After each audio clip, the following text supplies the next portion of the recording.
Good afternoon.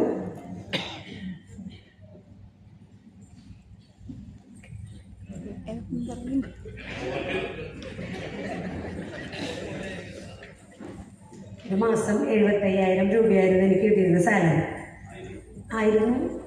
ഇപ്പോൾ കിട്ടിക്കൊണ്ടിരിക്കുന്നുണ്ട്. ഇപ്പം ഞാൻ ലീവിലാണ്.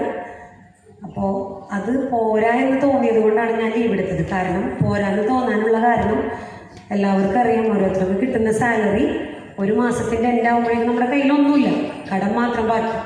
അപ്പോൾ അങ്ങനെയുള്ള സാഹചര്യത്തിൽ നമുക്ക് അതിൽ കൂടുതൽ എക്സ്ട്രാ ഒരു വരുമാനം വേണം ലൈഫ് മുന്നോട്ട് കറക്റ്റ് ചെയ്ത് കൊണ്ടുപോകാൻ.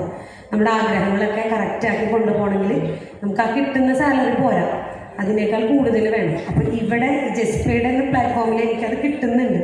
അത് കിട്ടുന്നത് 100% ഉറപ്പുള്ളത് കൊണ്ടും കിട്ടിക്കൊണ്ടിരിക്കുന്നത് കൊണ്ടുമാണ് ധൈര്യമായിട്ട് ഞാൻ ലീവ് എടുത്തത്.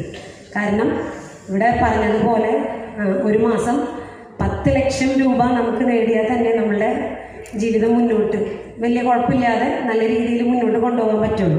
അങ്ങനെയാണെങ്കിൽ ഈ ഒരു വർഷത്തിൽ ഞാൻ ഏൺ ചെയ്യാൻ പോകുന്ന തുക എന്ന് പറയുന്നത് 55 കോടിയാണ്.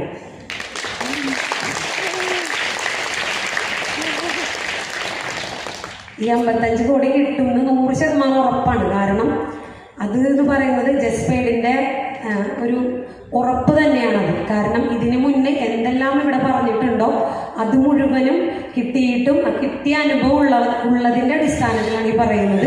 തീർച്ചയായിട്ടും ഇവിടെ ഇരിക്കുന്ന ഓരോരുത്തർക്കും ഇവിടെ നിങ്ങൾ എന്ത് ലക്ഷ്യം വെച്ചുകൊണ്ടാണോ ഇവിടെ വന്നിരിക്കുന്നത് ആ ലക്ഷ്യത്തിലേക്ക് നിങ്ങൾക്ക് എത്തിച്ചേരാൻ പറ്റും എന്നുള്ള 100% ഉറപ്പാണ്. ആ ഉറപ്പ് ഉള്ള അത്തരം ഉറപ്പിനെ വിശ്വസിച്ചുകൊണ്ടിരിക്കുന്ന ഒരുപാട് പേര് ഇവിടെയുണ്ട്. അതിലൊരാളാണ് ഞാനും. ഞങ്ങൾ അനുഭവിച്ചുകൊണ്ടിരിക്കുന്ന ഒരു സുഖം ഇപ്പോൾ. കാരണം ലൈഫിൽ ഒരുപാട് സ്ട്രഗിൾ ചെയ്തിട്ടുണ്ട്. ഫിനാൻഷ്യലി നമ്മൾക്ക് ഒരുപാട് വീടുണ്ടാക്കാനായാലും മറ്റുള്ള എല്ലാ കാര്യങ്ങൾക്കും ഒരുപാട് സ്ട്രഗിൾ ചെയ്തിട്ടുണ്ട്.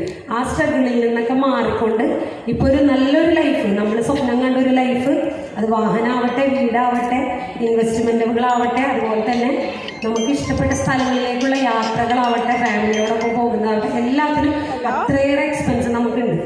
അപ്പോൾ